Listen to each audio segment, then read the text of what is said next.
'cause I don't give a fuck what you say. Yeah, I'ma do shit my way, so you can go kick rocks. Miguel Ángel Pérez, bienvenido. ¿Qué tal, Carlos? ¿Cómo estás? Venga, vamos con ese nuevo robot que se han inventado que es capaz de borrar sistemáticamente todos los mensajes porque se pone nervioso. Estoy hablando obviamente del fiscal general del Estado, que no es que borrara una vez todo, pero además yéndose al borrado de todos los chats, borrado de todos los mensajes, sino que estaba tan nervioso aquel 16 de octubre, según acababa de descubrir que estaba imputado por revelación de secretos, que no hizo la operación una vez. Según la terminó, se puso otra vez a hacerla, de nervioso que estaba. Te lo pregunto, Miguel Ángel, ya que él ha invocado un supuesto protocolo de borrado por garantía de la Ley de Protección de Datos y no sé qué más tonterías que ha dicho. ¿Esto está en algún protocolo? El que tú borres reiteradas veces yéndote a borrar todos los chats de todo el mundo el día que te imputan y lo hagas por duplicado. Bueno, la verdad que el fiscal general borrador del Estado, ¿no? Como ya ha sido rebautizado, obviamente no tiene ningún tipo de soporte legal a la hora de justificar lo que hizo, ¿no?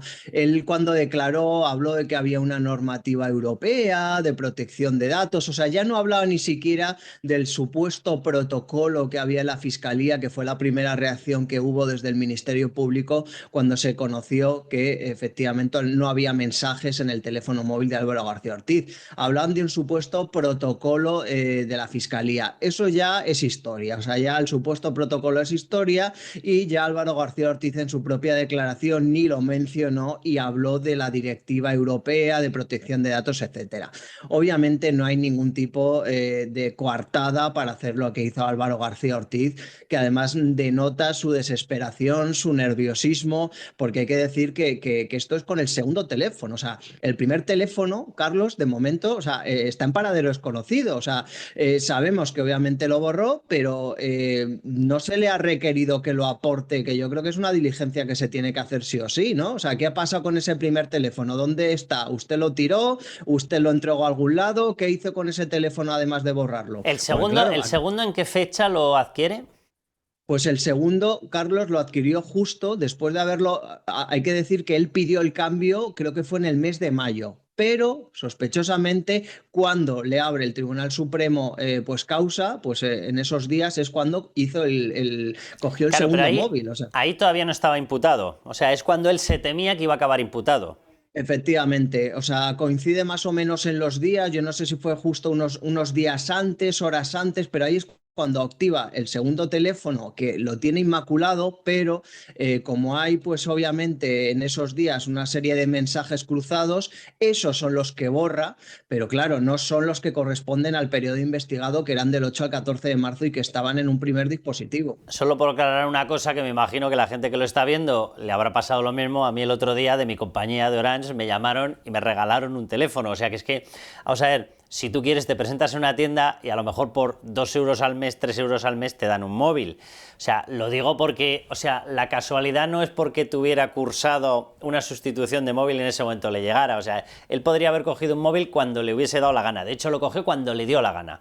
Y en el timing de esta persona, en la cronología del borrado, del fiscal borrador del Estado, evidentemente lo que aparece es que primero estaba muy ufano y primero asumió la responsabilidad del filtrado. Dijo, esa nota es mía. Si alguien quiere mirar quién la ha distribuido, soy yo. Y en esa nota de prensa efectivamente aparecen los párrafos clave ya desvelando las conversaciones que tendrían que haber sido secretas entre el equipo jurídico del novio de Isabel Díaz Ayuso y la Fiscalía. Luego se empieza a arrugar, empieza a eliminar mensajes, cambia de móvil cuando cree que puede ser imputado y cuando ya es imputado definitivamente le da un ataque de histeria y parece que ha metido el teléfono en la centrifugadora y está venga a darle a borrar todos los mensajes. Lo digo para que a la gente le quede claro el dibujo a lo largo de todo el tiempo de lo que ha hecho esta persona, que da vergüenza ajena. Bueno, es que yo fíjate, Carlos, que creo que no se puede descartar que él activara el dispositivo el mismo día que le imputan. Es decir, el mismo día que le imputan es cuando cambia de móvil. ¿Y qué es lo que sucede? Que tú cuando cambias de un teléfono a otro, si tienes varios programas, etcétera, siempre hay copias de seguridad. Entonces, esas copias de seguridad se graban muchas veces por defecto en el nuevo dispositivo, ¿no? Salvo que no te hayas dado cuenta, no lo hayas desactivado. Ya. Ahí es cuando se produce ese borrado. convulsivo de Álvaro García Ortiz, porque ahí es cuando de repente se da cuenta, uy, que aquí hay rastros del primer dispositivo. Miguel Ángel, lo que descartaría que él se hubiera... Imaginémonos, ¿no?, que en una de las versiones, de las múltiples versiones que está dando, porque las ha ido modificando, primero dijo que era por un protocolo de borrado de datos, ahora ya no alude a eso, ahora dice que es que había mensajes con altas instituciones, se tiene que estar refiriendo o a Pedro Sánchez o a Bolaños en representación de Sánchez, porque con el rey seguro que no habla. Tendríamos que descartar la opción de que hubiese perdido o que se le hubiese roto el primer móvil, porque si no, no estaría haciendo el traslado de datos de un móvil al otro. Claro, yo creo que aquí hay todavía una gran incógnita con ese primer dispositivo y la verdad es que me extraña que el juez todavía no haya puesto el foco ahí, porque aquí lo que interesa es el primer dispositivo, que es el que utilizó durante la noche de autos, y nunca mejor dicho. Entonces, ese dispositivo no se sabe dónde está, porque él entregó este segundo dispositivo, que yo creo que lo activó el mismo día que fue imputado y que cuando se copiaron pues esas copias de seguridad que había en las plataformas de todos los programas, pues ahí es cuando le entró el nerviosismo. Pero es que el agobio de Álvaro García Ortiz fue más allá, porque es que no solamente borró 2 veces los mensajes de WhatsApp y de mensajería instantánea que tenía el teléfono, sino que también borró su propia cuenta de correo electrónica personal que tenía en Gmail, que ya es que, o sea, nos da muestra del auténtico ya escandalazo, porque, Carlos, es la cuenta de correo electrónico personal. O sea, no estamos hablando, no, es que es el correo corporativo, por motivos de seguridad de vez en cuando hay que borrarlo, ¿no? Con su coartada esta de que tiene información sensible, etcétera. No, es su cuenta de correo electrónico personal, a la cual precisamente le mandaron los correos filtrados de Alberto González Amador. Exacto, esto para empezar lo que certifica es que él sabía perfectamente que estaba utilizando una cuenta privada para asuntos, lo digo porque él es el que ha invocado la ley de protección de datos. ¿Desde cuándo la información sensible se pasa a través de correos personales? ¿Desde cuándo? O sea, si tú lo has borrado es porque tienes esa información. ¿Por qué estaba esa información en tu cuenta privada? Porque fuiste tú como fiscal general el que decidiste que no entraba por el mail corporativo. ¿Para qué? Para que no quedara copia en los servidores de la Fiscalía General. Exactamente, Carlos, y yo creo que eso ya es un indicio más de que algo sucio se estaba haciendo. Cuando tú no estás haciendo nada ilegal y lo haces en el marco de tu trabajo normal como fiscal general del Estado, ¿por qué tienes que recurrir a una cuenta de correo electrónico personal y no a la oficial de la Fiscalía? Eso ya es un indicio absoluto de que él mismo sabía que a lo mejor estaba haciendo cosas que no eran correctas o no eran legales o que eran irregulares, y por eso recurre a esa cuenta electrónica personal y es que ya la elimina, o sea, directamente. O sea, es que, y claro, la UCO, cuando se ha puesto a analizar la cuenta de correo, pues le salta el mensaje de Google diciendo que esta cuenta de correo ha sido recientemente eliminada, pero que a lo mejor se podía intentar restaurar, porque ha sido eliminada recientemente. Desde luego, o sea, estamos tan metidos en la investigación que perdemos un poco la perspectiva. Pero que un fiscal general del Estado, ya no hablamos de Álvaro García Ortiz, de un fiscal general del Estado de España, que esté haciendo estas artimañas más propias de un narco, de una banda criminal o de un caco, borrando sus WhatsApp, borrando el correo electrónico, negándose a contestar al magistrado del Tribunal Supremo que le investiga. O sea, yo creo que es todo ya lo que es las formas, está siendo todo de una gravedad y de una aberración para la justicia y para la propia Fiscalía que me parece descomunal ya. Mira, para que la gente no se nos pierda y ubique bien cronológicamente todo lo que estamos diciendo, vamos a ver.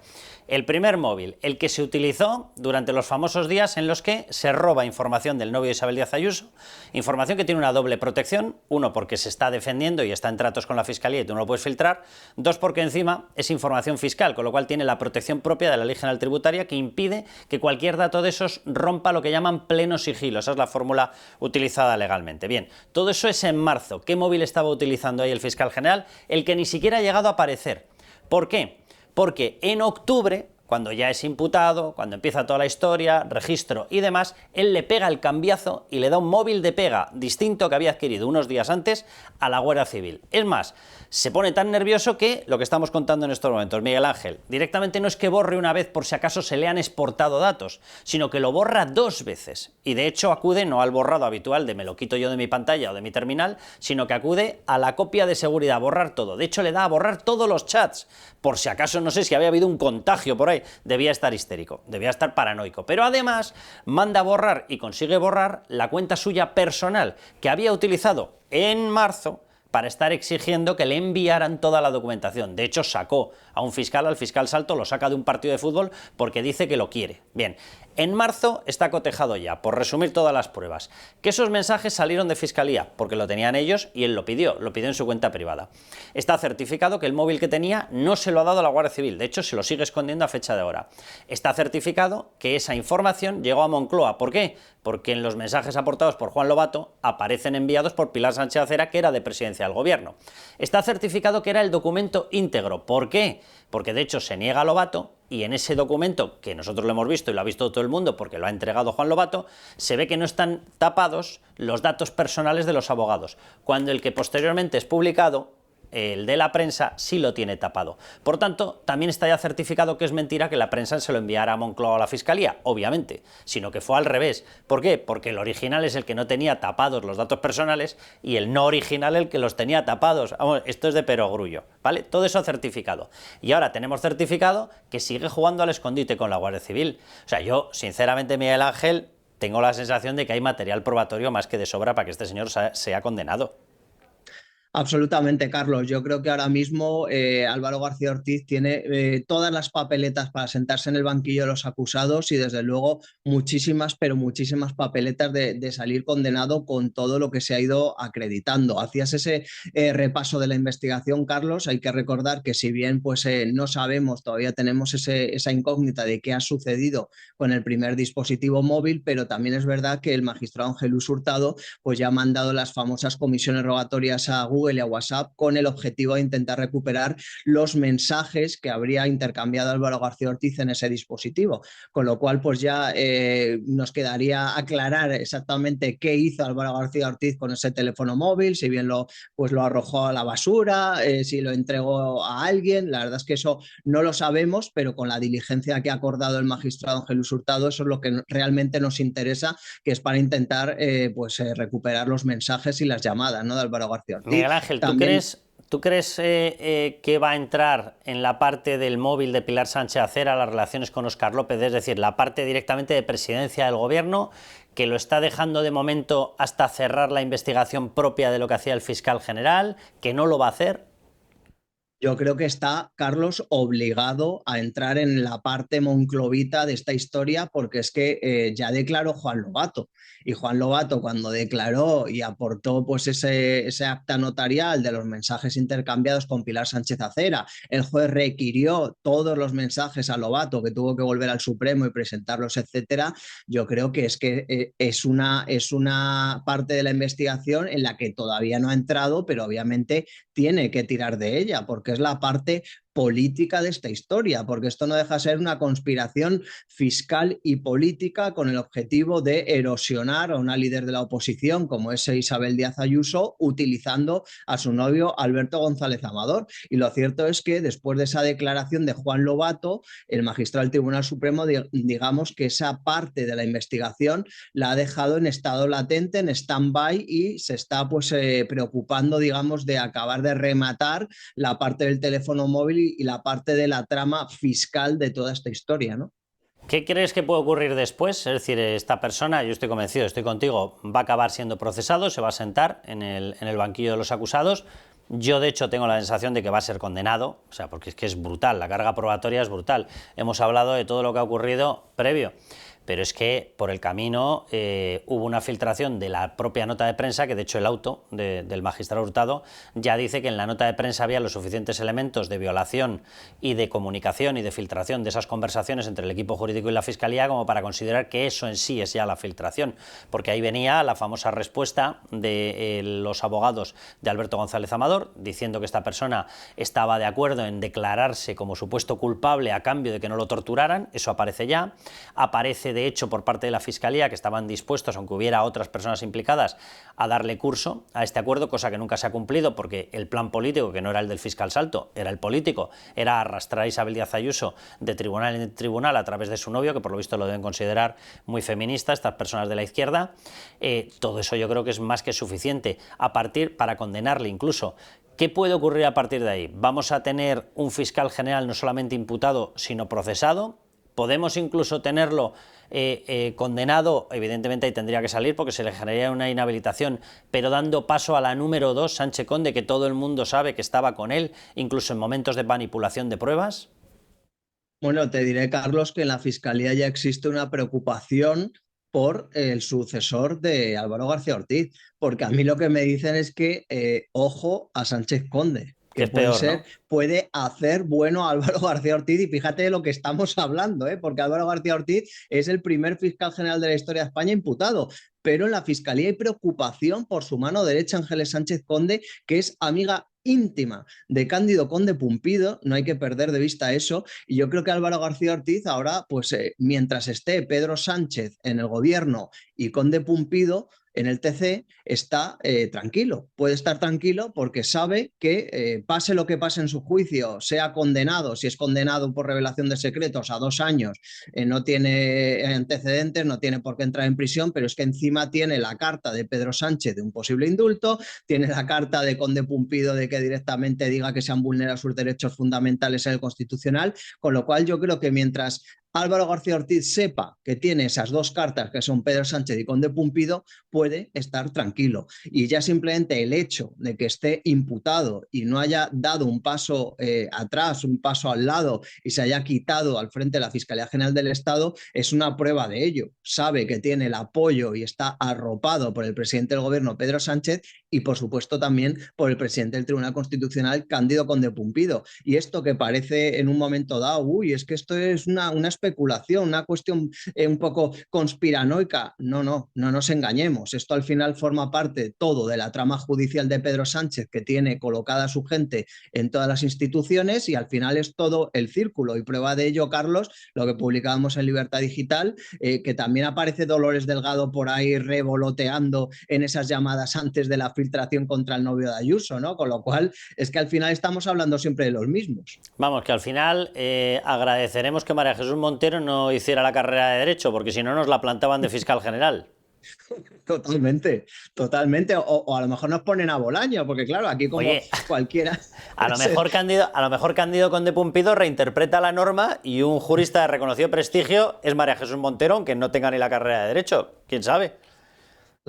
O sea, desde luego aquí ya se ha abierto una puerta que cualquiera puede ser fiscal general del Estado, puedes pasar de diputada del PSOE y ministra de Justicia al día siguiente convertirte en fiscal general, y bueno, pues como te digo, mucha preocupación en la Fiscalía por Ángeles Sánchez Conde, porque nos dicen que puede ser todavía más peligrosa que incluso Álvaro García Ortiz, porque Álvaro García Ortiz ha hecho sus fechorías y sus historias, está imputado, pero por lo menos es una persona educada, es una persona, claro, nos dicen que Ángeles Sánchez Conde tiene unas formas muy cuestionables. Fíjate que Óscar Puente va por ahí diciendo y destacando que él es jurista. No dice abogado, dice jurista. Espérate tú que como le veamos en 2 telediarios, es decir, yo soy jurista de reconocido prestigio, nos lo vemos encaminándose a la Fiscalía General, ¿eh? Bueno, se habló, Carlos, de su hermana. Que está, su hermana que es fiscal. Sí. Que es un alto cargo, quiero recordar, del Ministerio de Justicia, y quiero recordar también que era fiscal, y hace unos meses sonaba que la hermana de Óscar Puente podría ser también candidata a sustituir a Álvaro García Ortiz, con lo cual el escenario actual de la Fiscalía General del Estado es demoledor, pero la sucesión de Álvaro García Ortiz puede seguir en esa senda, ¿no? Y Pumpido hijo, ¿sabes? Lo mismo entre noche y noche tiene tiempo para ser fiscal general. quién sabe, ¿no? Que lo coloque. Ya puestos. Claro. Bueno, vamos a dejar, porque has dicho lo de ya puestos. Venga, vamos a dejarlo aquí, no va a ser que acabemos con chistes extraños. Bueno, Miguel Ángel, que seguiremos muy atentos a todo esto. Por supuesto, Carlos, lo contaremos aquí. Un abrazo enorme. I don't give a fuck what you say. Yeah, I'ma do shit my way.